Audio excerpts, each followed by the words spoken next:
दमोह जिले के पिनगवा कस्बे में स्थित IKS सीनियर सेकेंडरी स्कूल में 10वीं व 12वीं उत्तीर्ण करने वाले मेधावी छात्र छात्राओं का सम्मान समारोह smart skill group of education के द्वारा किया गया। इस अवसर पर संस्था के अध्यक्ष मुस्तकीम बेसर व वाइस चेयरमैन पूजा गौतम विशेष रूप से उपस्थित रहे। कार्यक्रम में हरियाणा कांग्रेस मैनिफेस्टो कमेटी के सदस्य एवं अखिल भारतीय किसान कांग्रेस के संयोजक इब्राहिम इंजीनियर ने मुख्य अतिथि के रूप में शिरकत की। IKS senior secondary school Pinangwan में आयोजित इस प्रतिभा सम्मान समारोह में तकरीबन 100 छात्र छात्राओं को प्रशस्ति पत्र देकर सम्मानित किया गया। साथ ही उनके उज्जवल भविष्य की कामना की गई। कार्यक्रम में मुख्य अतिथि के रूप में शामिल हुए कांग्रेस नेता इब्राहिम इंजीनियर विसरू ने संस्था के कदम की सराहना करते हुए कहा कि इसकी जितनी प्रशंसा की जाए उतनी कम है। खास तौर से मेवात जैसा जिला जो पूरे भारत वर्ष में पिछड़े जिलों की सूची में शामिल है, उसमें सबसे पिछड़ा जिला है। इस जिले में इस तरह के कार्यक्रमों की बहुत ज्यादा जरूरत है। वहीं मौके पर मौजूद इब्राहिम इंजीनियर क्या कुछ बोले, आइए सुनाते हैं आपको। देखिए, सबसे पहले तो भाई मुस्तकीम बेसर का जो ये कदम जो इनकी संस्था काम कर रही है वो सराहनीय है। उसकी जितनी प्रशंसा की जाए उतनी कम है। ख़ास तौर से मेवात जैसा ज़िला जो पूरे भारतवर्ष में सबसे पिछड़ा हुआ ज़िला घोषित हुआ है, जो सेंट्रल गवर्नमेंट ने, जो भारत सरकार ने सर्वे कराया, तो उसमें हमारा ज़िला नूंह ज़िला सबसे पिछड़ा हुआ ज़िला घोषित हुआ है। उस जैसे ज़िले में इस तरह की प्रोग्राम्स की बहुत ज़्यादा ज़रूरत है। हमारे बच्चे, जैसे अभी बताया मुस्तकीम भाई ने कि भाई ड्रॉप आउट यहाँ पे 87% के आसपास ड्रॉप आउट है।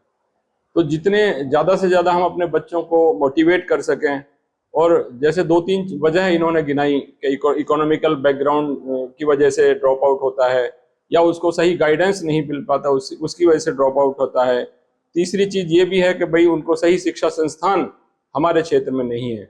अगर अच्छी शिक्षा संस्थान हमारे क्षेत्र में बन जाए तो ये ड्रॉप आउट रेशो भी जरूर कम होगा। तो हम ये जो काम कर रहे हैं बहुत ही बेहतर काम है, और अपने बच्चों को मोटिवेट करेंगे। और एक काम इसमें करना चाहिए कि गांव-गांव जाकर हमने मोटिवेशनल प्रोग्राम करने चाहिए। जो हर गांव में एक प्रोग्राम हो कि भाई बच्चों को ज़्यादा से ज़्यादा इकट्ठा करके, नौजवानों को इकट्ठा करके उनको समझाया जाए, उनको मोटिवेट किया जाए, उनको जो हमारे पास सुविधाएं हम उनको दे सकते हैं उन सुविधाओं के बारे में बताया जाए। अभी बहुत से बच्चों को उनके बारे में नहीं पता है। जो ये लोग काम कर रहे हैं, जो संस्थाएं काम कर रही हैं, उन संस्थाओं के बारे में उनको बताया जाए तो ज़्यादा से ज़्यादा बच्चे उसका लाभ उठा सकते हैं। ये मेरा मानना है।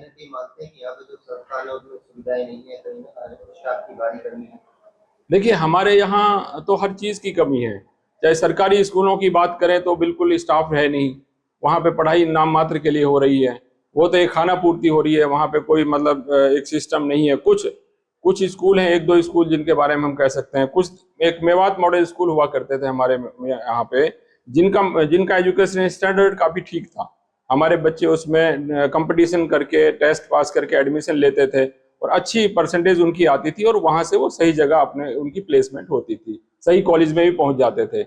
लेकिन ये सरकार ने उसका भी सरकारीकरण किया है, तो उससे भी जो उसका स्टैंडर्ड एजुकेशन का था, मेवात मॉडल स्कूल के माध्यम से जो लोग बच्चे पढ़ रहे थे, वो भी कहीं ना कहीं कमी हुई है उसमें भी। हमारी जो संस्था का जो मोटिव है, बेसिकली हमारी संस्था का रजिस्ट्रेशन 2019 का है, और जो हमारा मिशन एजुकेशन क्रांति प्रोजेक्ट है वो देश भर में 2019 से रन कर रहा है। हमारा मोटिव होता है बच्चों को free and career and guidance के सेमिनार करके बच्चों को उस शिक्षा के लिए मोटिव करना होता है। और जो बच्चा आगे की पढ़ाई में दिक्कतें आती हैं, जो नीडी है, जरूरतमंद है, पढ़ना चाहता है, पैसे का अभाव है, आर्थिक स्थिति से जूझ रहा है, किसी भी जात और कम्युनिटी का हो, किसी क्षेत्र से बिलोंग कर रहा हो, उसको संस्था 0 ट्यूशन फीस पर पढ़ाने का कार्य करती है और उसको कैंपस तक पहुंचाने का कार्य करती है। हमारे कैंपसों की पत्रकार साहब जहां तक बात करें, हमारे campus Delhi, NCR, UP, Haryana, Rajasthan, Uttar Pradesh में सिचुएटेड हैं। सारे स्टेट गवर्नमेंट से एफिलेटेड हमारे कॉलेजेस हैं, और बच्चों को जो 0 ट्यूशन फीस की व्यवस्था होती है वो ट्रस्ट और जो हमारे कॉलेज कैंपस होते हैं वो मिलकर फंडिंग करा लेते हैं बच्चे का, और बच्चा 0 ट्यूशन फीस पर रेजिडेंशियल प्रोग्राम में पढ़ने का कार्य करता है। आज कितने बच्चों को सम्मानित किया जा रहा है? आज का जो मोटिव है हमारा, आज का मोटिव इस तरीके से है कि जो मेवात जैसा क्षेत्र जो शिक्षा में बहुत पिछड़ रहा है, इनको हम बच्चों का जो 12th पास आउट हुए करंट में, इनको हम क्या करना चाहते हैं कि प्रतिभा सम्मान देना चाहते हैं, और इनकी कैरियर एंड गाइडेंस सेमिनार से इनको जोड़ना चाहते हैं कि ताकि ये शिक्षा के प्रति सचेत हो जाए, जागरूक हो जाए, इनको एक राह मिल जाए और ये आगे जाकर फार्मासिस्ट बने, इंजीनियर बने, डॉक्टर बने। क्योंकि मेवात का अगर मैं ग्रॉस इनरोलमेंट रेशियो की बात करूं, पहले तो ये बताना चाहूंगा पत्रकार साहब संक्षिप्त में कि ग्रॉस इनरोलमेंट रेशियो होता क्या है। ग्रॉस इनरोलमेंट रेशियो है जो ये बताता है कि how much student reached in the campus before complete the 12th class, कि 12वीं के बाद कितना बच्चा एजुकेशन से जुड़े। पूरे भारत का ग्रॉस इनरोलमेंट रेशियो की बात करें तो 27% है। मेवात जैसे क्षेत्र की बात करते हैं तो समथिंग 12.5 से 13% है।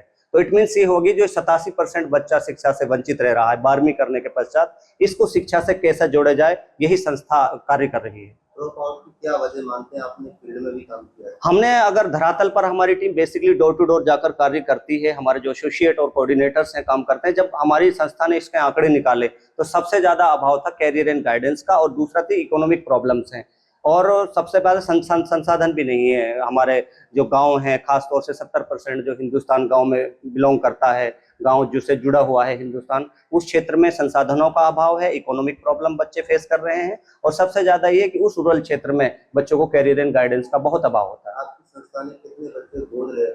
हमारी संस्था का अगर बात करें 2019 में हमने 50 स्टूडेंट के साथ स्टार्ट किया था, और लास्ट ईयर का अचीवमेंट लगभग 973 बच्चों का रहा। इस बार हम चाह रहे हैं कि कम से कम 2000 बच्चे हमारे देश के अलग अलग हिस्सों से कॉलेज कैंपसों में हम पहुंचाने का बीड़ा उठाए हुए हैं। और लगभग अब हमने पहली काउंसलिंग हिसार में कर दी, ओम कैंपस में लगभग 250 से 300 बच्चा। दूसरा हमने लखनऊ जाके किया, doctor MC Saxena campus college में, वहां पर किया। इसके बाद में तीसरा जो हमने किया VGI कैंपस नोएडा किया, यहाँ पर भी हमारे 250 से 300 बच्चे इनरोल हो चुके हैं। तो वर्तमान अगर मैं स्थिति आपको बताऊं, आंकड़े बताऊं, तो लगभग हजारों बच्चा इस वर्ष भी हमारे कॉलेज कैंपस में पहुंच गया है और पढ़ाई कर रहा है। Smart skill group of education के मार्फत से डी फार्मेसी किया है और VGI कैंपस नोएडा से किया है। बहुत अच्छा कैंपस में, और जिसमें NGO से जुड़ने से पहले मैंने अपने एक रजिस्ट्रेशन फॉर्म भरवाया जिसका कॉस्ट था 499 रुपये।